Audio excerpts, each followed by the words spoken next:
Good morning. Really happy to be with you this morning. And wow, what an opening to this conference. I've never experienced anything like this. So wonderful. Thank you. Thank you to the organizers, please.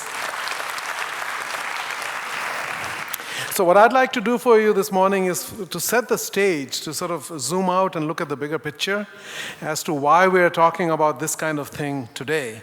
Why has the world changed? How has the world changed in recent years? And therefore, what has to happen in the world of business? So we'll talk about this idea of what we call conscious capitalism. But before I start that, I want to use a very simple metaphor. Remember when you were a child and you see a caterpillar in the garden for the first time? And then somebody says, there's a butterfly flying around, it's the same creature. You know, it seems like a miracle almost. How can that be the same creature? But it is. But if you think about the difference between a caterpillar and a butterfly, the caterpillar exists only for one reason, and that is to eat. Well, the caterpillar's purpose is to consume as much as possible. But then nature comes in and turns on a switch, and then the caterpillar goes into the metamorphosis and emerges as another creature of light and beauty, but also a creature that adds value in the world. So the butterfly, through cross-pollination, enables other kinds of life to flourish. And that's a very important message. We can operate at different levels of consciousness. As human beings, we can operate like a caterpillar. We can be all about consumption and accumulation of material things. But after a while, we realize that is not what life is all about. We can also rise in our level of consciousness, and the same is true of corporations. So we create corporations in our image, but we sometimes use them as only a way to make money. And that's really not what a corporation is capable of. Corporations are capable of doing so much more. They too can be creatures of light and beauty and spreading happiness and well-being in the world at large. Before I talk about conscious capitalism, I think it's worth spending a few minutes on capitalism. You know, this is a system that, of course, growing up in the United States in many years, you take for granted. Here, of course, it's a relatively new system for many people. But if you understand what this system means and what it has done for humanity, I think there's some interesting data here. If you look at the average condition of human beings on this planet over the last 2,000 years, as you can see on this chart, the per capita income of the average person was below $500, which means that 90% of people lived on less than $1 per day, which today we define as extreme poverty. That was the average condition of people on this planet. And what changed all of that really was not that long ago, only about 250 years ago, with the beginnings of the Industrial Revolution in 1750. So suddenly now we had the ability to produce a lot more output for a given number of people, and that led to an increase in prosperity. And then soon after that, in 1776, Adam Smith published the first book called The Wealth of Nations that explained why and how markets work. That when human beings are allowed to be free and to create value, and then to trade that value with others, that when you allow those conditions to happen, that human beings will actually elevate each other's living standards. So he looked at many different locations and saw why is it that some places are more prosperous than others, and it really comes down to what he referred to as the invisible hand of the market. That more so than any centrally planned government bureaucrat trying to decide what should be produced, how much, what price, that doesn't work ultimately. That this system works much better. And the same year, 1776, was also the year of the United States Declaration of Independence. And why it's a significant event in human history, for the first time you had a country that was created on the basis of a set of ideas. You know, all other countries have different reasons why they came into being, but the United States really was unique because it was based on the idea of freedom. It was religious freedom to begin with, but then also political and economic freedom, where the average person was in charge of his or her own destiny by right of law, where they could rise from nothing to become the president of the country or to become a very successful industrialist, whatever their aspirations and their abilities would allow them to do. And the combination of these three things, the Industrial Revolution, the intellectual revolution of Adam Smith, and then the revolution of freedom, you can see the combination of those forces has allowed humanity to just take off. So in the last 2 centuries, we've seen exponential improvements in every indicator of human well-being. Per capita incomes have risen about 15 times. Our life expectancy used to be about 28 to 30 years for most of human history. It's gone up to about 70 on a worldwide basis now. Our human population for the first time reached 1 billion in 1820. Now it's well over 7 billion. 90% of us could not read or write 200 years ago. Today, 90% of us can, and many other indicators. So this system, which we call capitalism, Karl Marx actually coined that term, but all it really means is free markets and free people. And when we allow freedom to exist, a lot of amazing things actually happen. And you can look at what it has done in terms of the impact on poverty.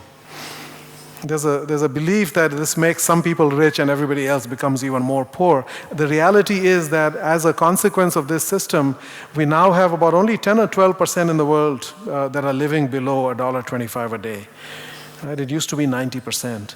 So this is actually bringing prosperity to average people. This is not about a few people getting rich at the expense of everybody else. And within the 1 or 2 or 3 decades, we can actually eliminate extreme poverty if we allow the spread of freedom around the world. So we start with some basic beliefs about business which are very different than the narrative that you hear. Even in America, which is the home of global capitalism, you never see a movie in which the business person is a good person.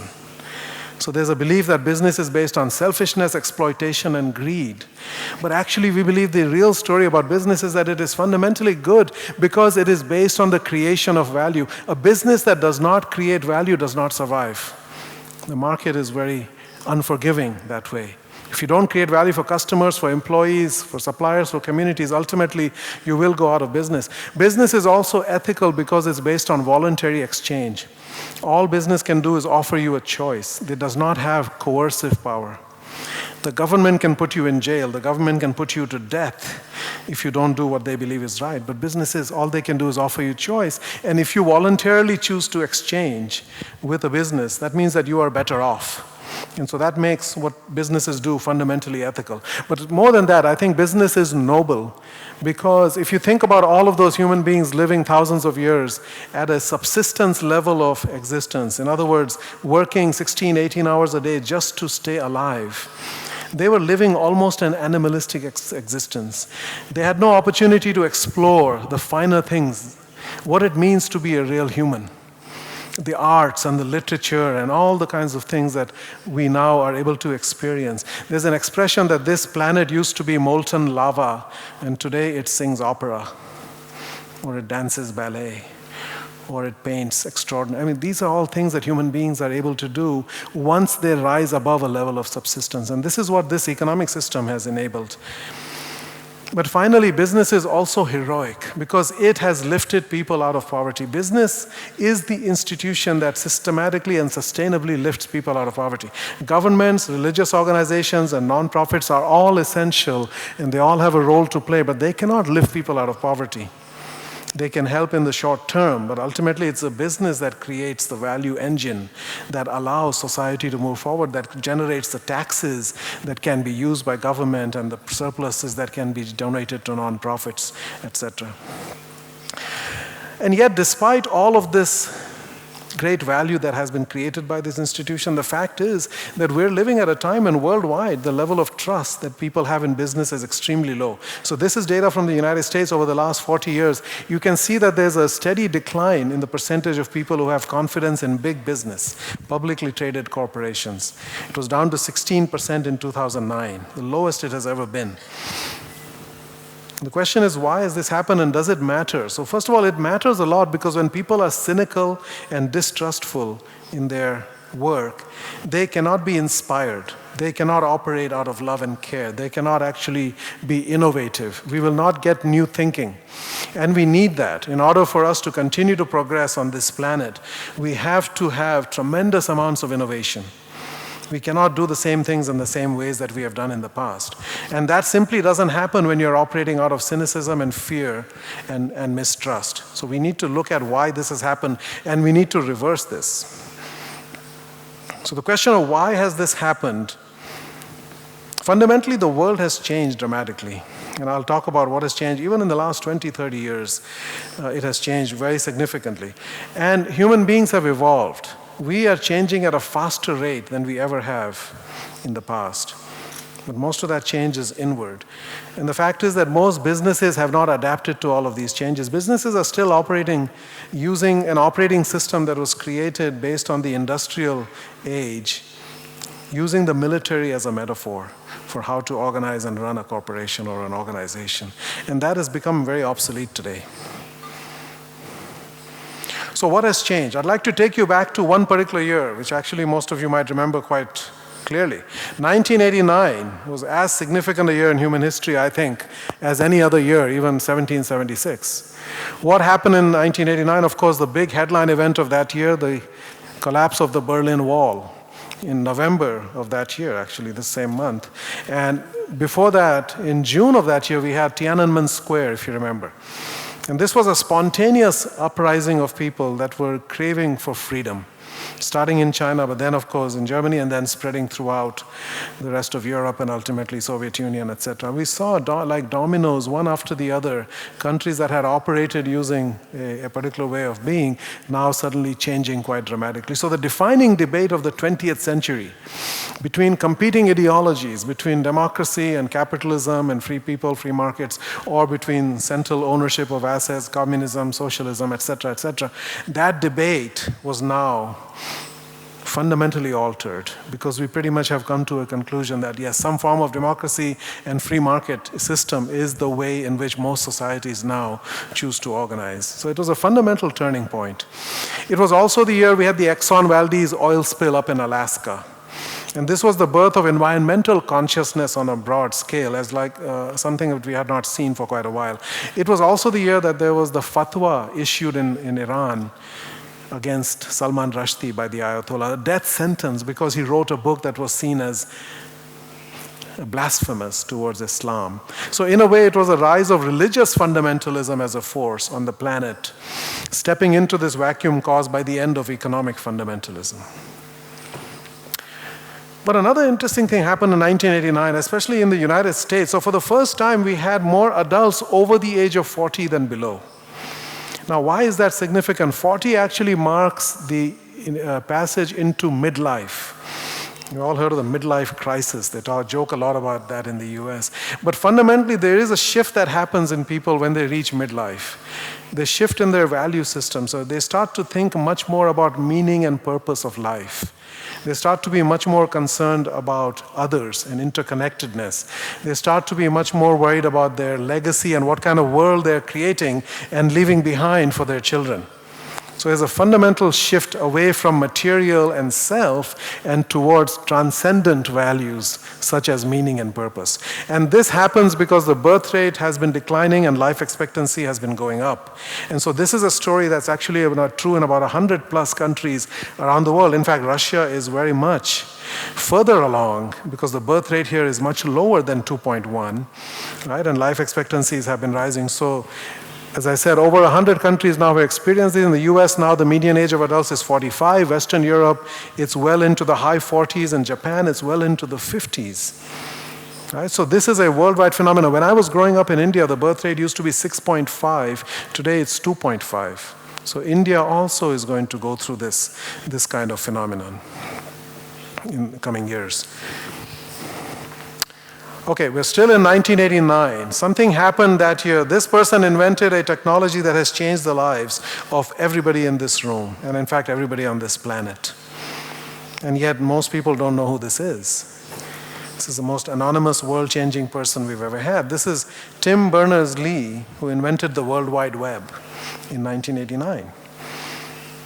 Now, has this changed the world? Think about it. The average person today has access to more information instantaneously at any time, any place, on any subject than the richest billionaire in the world did 20 years ago. As they say in Washington, that's a true fact. Okay, it's no exaggeration to say that we have now created a world of almost total information democracy, information egalitarianism. We used to say knowledge is power. Well, now everybody is armed with nuclear weapons in terms of power. People have all the information about anything that's happening in the world. It's a world of total transparency. And if you look at the fact that we are also now extremely more connected than ever before. Here's another true fact. In 1995, half the population of this planet, half the people on this planet, had never made or received a single phone call in their lifetime.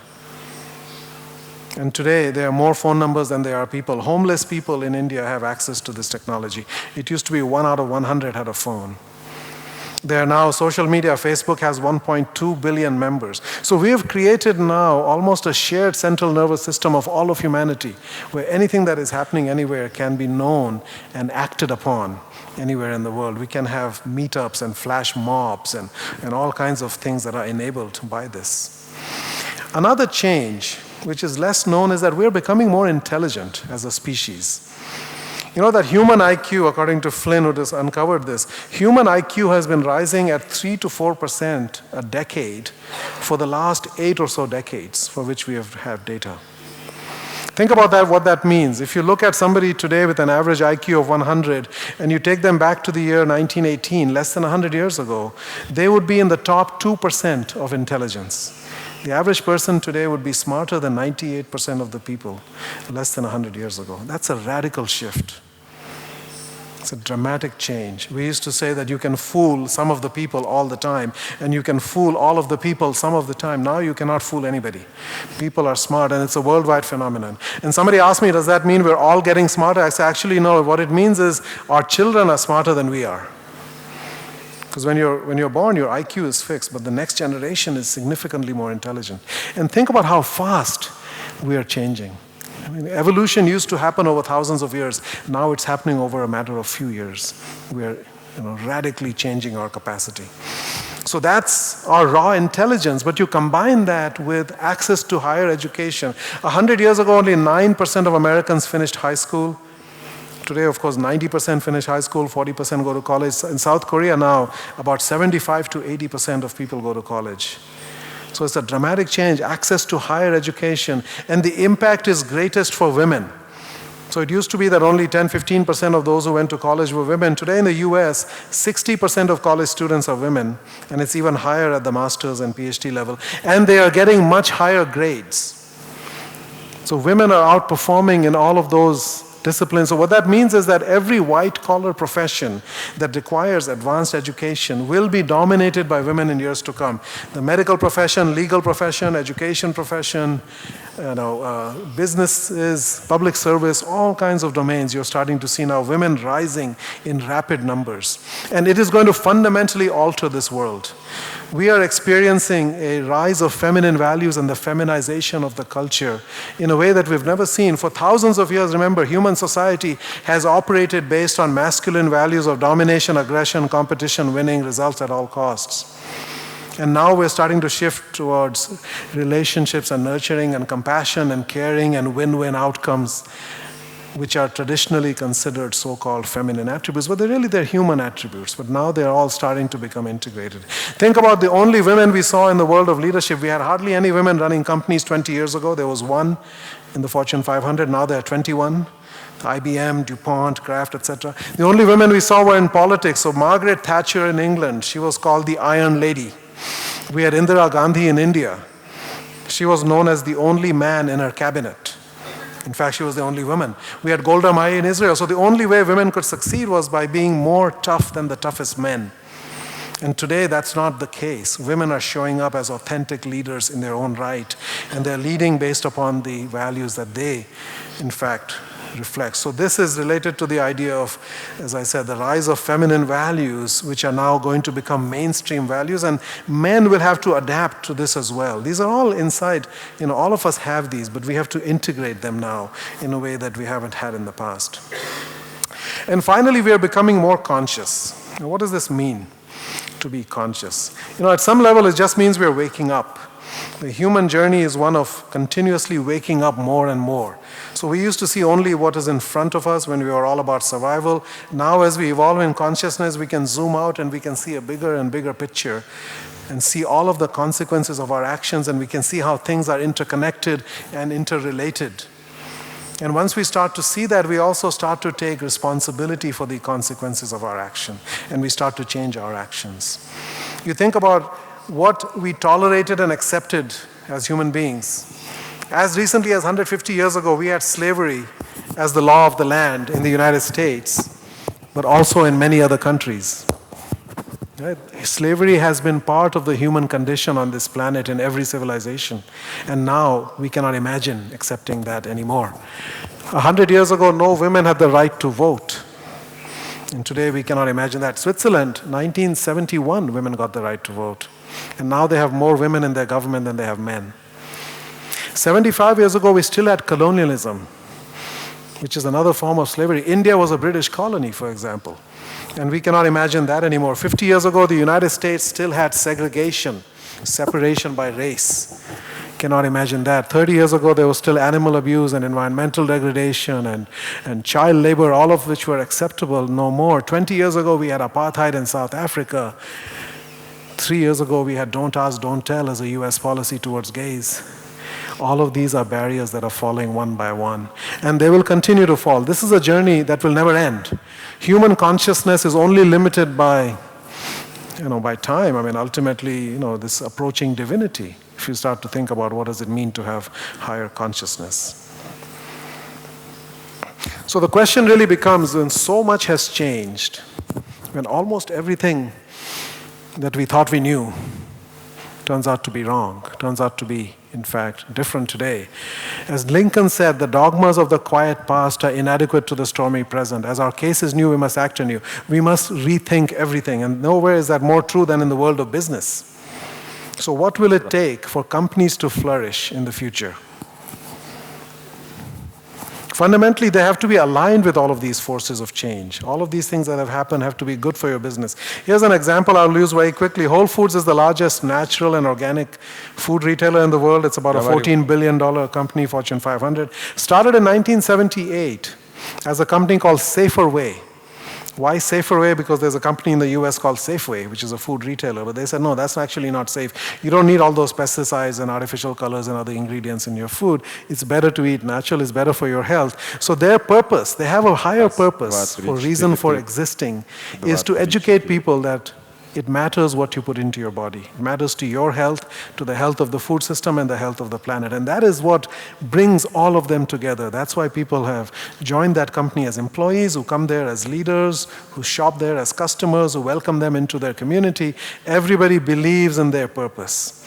And that's what gives them a tremendous source of energy and power as a corporation. The second thing is what they call the declaration of interdependence. Not independence, but interdependence.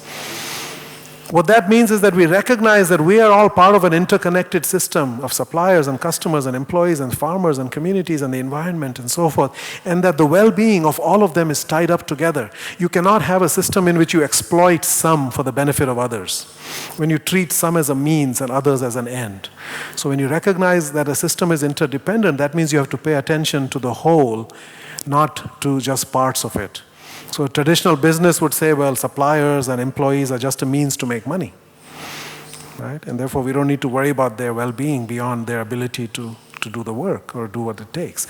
This says, no, you have to look after the well-being of all of them because they all matter. Other factors, the people at the top are modestly paid in this company and many of these companies, 19-1. The typical ratio is 400-1 in American companies, so the CEO pay to average pay. So here the people at the front are better paid, the people at the top are relatively modestly paid, because you want leaders who care about purpose, and they care about people, and they care about the planet. They're not just about power, and they're not just about personal enrichment. Those are the most inspiring leaders. They're not military style, they're not mercenary, they're missionary style leaders.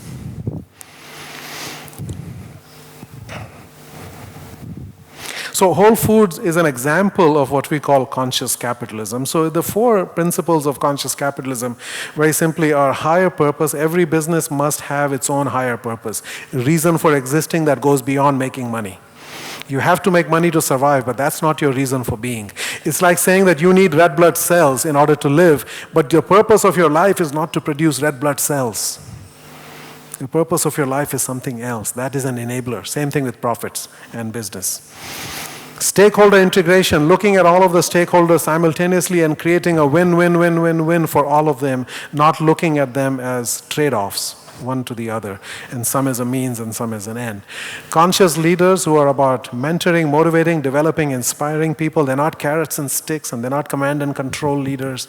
And then a culture that is based upon trust and authenticity and caring and transparency. So let's just talk a little bit about culture. As Peter Drucker said it well, culture is so important. Culture eats strategy for breakfast. Your strategy can be the best strategy in the world, but if you don't have the right culture, it won't amount to anything. We don't think it waits until lunch, actually. Yeah, he said it eats strategy for lunch. We think you eat it at breakfast. But we use this acronym tactile to define the culture of a conscious business, which stands for all of these elements. And I just want to focus on this element of caring, because I think that's what this amazing event is really all about. This idea of love and care. So a radical question was asked when the founders of Whole Foods started the company. Can you build a business on love and care? They say, look around. Most businesses have a tremendous amount of fear and stress in them. We think that that's the way to motivate people. Without that, people won't work hard and they won't achieve the results. But in fact, it doesn't have to be that way. When I first came to the US, I saw this restaurant chain. Thank God it's Friday. So why? I asked my American friends, I said, I thought you go to church on Sunday. Why are you thanking God it's Friday, right? But of course, I knew the answer, which is that you've survived another week at work and now you get to live, which means you get to party, which means you get to get drunk and forget all about work, right? And you do that on Friday and you do that on Saturday. And then what happens? Sunday rolls around and then what? Here we go again, right? So I was at a conference where the Dalai Lama was speaking. He said, heart attacks are highest on Monday morning. You think it's true? You can look it up. Yeah. It is 20% higher rate of heart attacks on Monday morning. This is a shocking indictment. The fact is our work is killing us. We're not being killed in wars and murder. You know, those rates are all down. But more of us are being killed by our work today than ever. This is Gallup's employee engagement data in the US. You can see it's the extreme right is the percentage of people who are engaged in their work has not been more than 30% in the last 13 years. It's 26 to 30%. Which means 70 to 74% of people are disconnected, disengaged, disinterested, even hostile to their work. So if that is the average workplace, how can we hope for innovation and creativity and caring and all the things that we need? And whose fault is it? It's not that we have terrible people in the world. I think we have bad leadership. I would say this is the shame of management. We need to change the way in which we operate in order to create the conditions where people can prosper. So as Sigmund Freud said, love and work are the cornerstones of our humanness. This is what it means to be human. Work is extremely important in our lives. It gives meaning and purpose and leaves a legacy, but so is love. The human need to care is as powerful as the human drive for self-interest. And if we can combine these two in the world of work, it's extremely powerful. There's no more powerful force in this universe than the human capacity for love. And that is something we have kept out of the world of business. And that's, I think, what this movement is all about. So in my research, and some years ago, we looked at companies that, in fact, were described using these kinds of words. Hence the somewhat hokey title, Firms of Endearment. And we then looked at the financial performance of these companies. And by the way, I have a second edition coming out in January with a larger set of companies. When we looked at the financial performance of these companies, and now we have, as I said, 28 public companies and 12 non-US, 40 or so public companies overall. Those are the exemplary firms of endearment, and these are the others. We looked at their financial performance after the fact. We didn't pick them for their financial performance. We picked them for their performance on purpose and all the stakeholders and the kind of culture they have and the leadership they have. And then we looked at their financial results over a long period of time. And you find that these companies outperform the market dramatically over the long term. So not only is there no trade-off, actually there's a synergy there. When you create multiple kinds of value, you actually deliver better financial results as well. So this is not about trading off financial results versus being good to people. This is about creating greater value in the world all around. And you can see that the returns are significantly higher than the market, and even higher than good to great, which is a set of companies that were picked purely on financial considerations. These companies actually outperform all of those in good market conditions and in bad market conditions. These companies have tremendous resilience, they have tremendous loyalty from customers, from employees, from communities. The whole universe conspires to help these companies succeed because they are loved. They are giving and receiving love in the marketplace. The fact is, it really matters how you make the money. Businesses need to be profitable. It is socially irresponsible to be not profitable as a business, because that means you're not really creating, ultimately, total value. However, it matters how you make the money.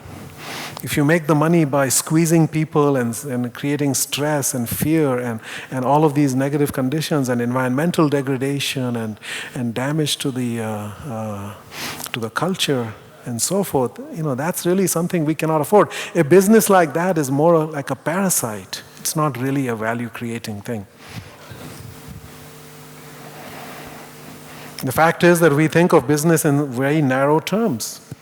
Business is not a math problem. Economists have made it into a math problem. Maximize this, subject to that. Business is not a machine. It's not about you take physical inputs and financial capital and physical capital and human capital and you produce profits. It's not a machine. It's a living organism. Business is not a game. I was talking to a CEO. He said, you guys take this too seriously. This is just a game. And money is a way of keeping score. I said, no, this is not a game. Business is not a game. It's not a casino. Some people think of business as war. They think it's about destroying your competitors, capturing market share, doing all these things. A lot of the language and psychology of business does come from the world of war, but really isn't. War is a zero, negative-sum game. Business is, in fact, about the real lives of real people. We have so much impact on people's lives. We don't even realize it.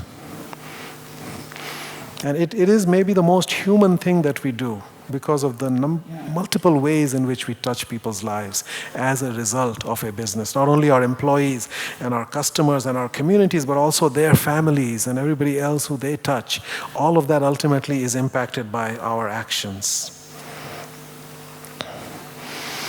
And given all of that, we have to measure our success by the way we touch the lives of people. That has to be the ultimate measure of our success as a business. It cannot be just financial bottom line. Because the fact is that we create, but we also destroy many kinds of wealth, potentially. It's not just financial, it's intellectual and social and cultural and spiritual and emotional and ecological and physical well-being. A conscious business tries to have a positive impact in all these areas for all of their stakeholders, while a traditional business is content to try to make money for its investors, while often having negative effects in all these other areas. We call them side effects. It's like you take a medicine, there's side effects. Well, the fact is, there's no such thing as a side effect. You do things, they have effects. Just because you call it a side effect doesn't mean it's less important. It might be even more important. So we have to do business with a spectrum of positive effects on the world. When it comes to leadership, we cannot have a conscious business without conscious leaders. And as Gandhi said, you must be the change you wish to see. If you want to create a conscious business, first work on yourself. Are you a conscious human being? And if you're not, how can you raise your consciousness? Because that will then be reflected in everything that you do in the business. And conscious leaders not only have high analytical intelligence or IQ, but they also have high spiritual intelligence, understanding meaning and purpose, emotional intelligence, how to build a business on love and not fear. They also have systems intelligence, being able to see the whole picture. But I think the most important element here is this capacity for love and care. Our leaders need to blend tremendous strength with a capacity for love and care. The great leaders in human history like Lincoln and Gandhi and Mandela and King have blended strength with a capacity for love and care. Those are the leaders who truly change the world for the better. And that's what we need to aspire for in the world of business as well. I mentioned the rise of feminine values in society. A big study that came out, the Athena Doctrine, looked at the correlation between the requirements for leadership and what are considered feminine attributes. And you can see there's a very, very strong positive correlation there. So this is something for all of us to learn from.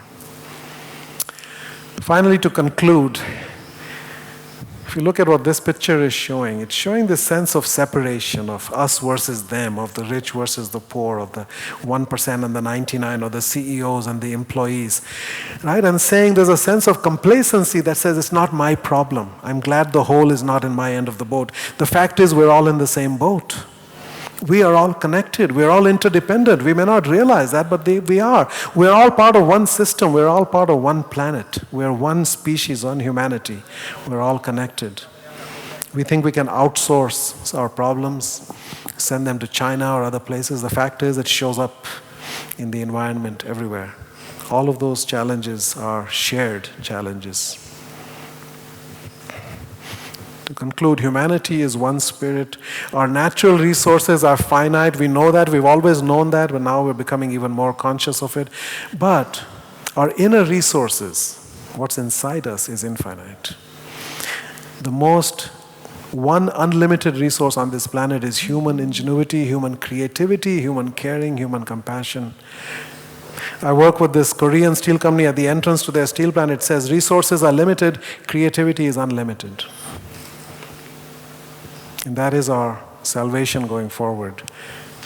You know, we talk about human beings as resources. A resource is like a lump of coal. You use it, it's gone. In the right setting, human beings are like the sun. Human beings are a source, not a resource, which continuously generates light and warmth and energy and caring and creativity and compassion.